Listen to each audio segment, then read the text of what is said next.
Alberto Fernández Velasco nació en La Cebal, en Tregua, en 1942, y en los años de juventud decidió probar suerte en el mundo de la gaita. Pasando de los 17 no le fue necesario prolongar por más las intenciones y desistió del empeño de ser gaitero.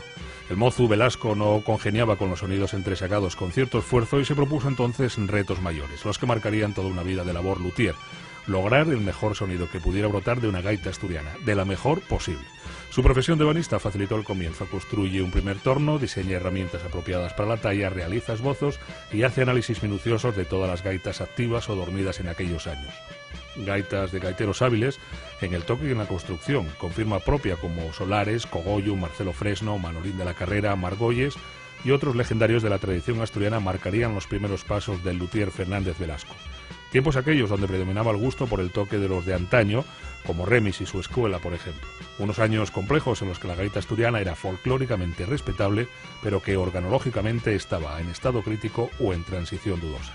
Fernández Velasco estudia al detalle lo más apropiado para cada una de aquellas gaitas, el estilo de todos y cada uno de los gaiteros y artesanos, y sabe que con observación y trabajo duro, los mejores payuelas o punteros de unas y los roncones de otras podrían configurar el modelo ideal, ese instrumento que pudiera alcanzar el papel musical que siempre mereció y que tantas veces se le negó, por ser gaita precisamente y por sus propias limitaciones.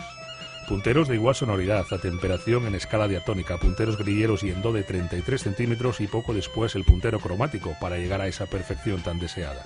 La gaita cromática llega hasta la orquesta sinfónica y se graba día de fiesta en Asturias, fusión bien natural de lo clásico y lo tradicional. Con este instrumento de Velasco iría llegando la leyenda, la mítica. El mayor nivel atemperado de la afinación hermana a su gaita con otros instrumentos y se enriquece el folio inicial de Asturias con grupos como Viña, Jan de Cubelo y Verdón y de las bandas de gaitas, y ahí están, debiéndole un porcentaje elevado de sus éxitos al luthier que los hizo posibles. Fernández Velasco ha hecho prevalecer sobre el vértigo de la industria la labor del artesano, miles de gaitas talladas sobre el torno, herramientas en mano, para seguir vistiendo a la manera tradicional la esencia musical de nuestra Asturias.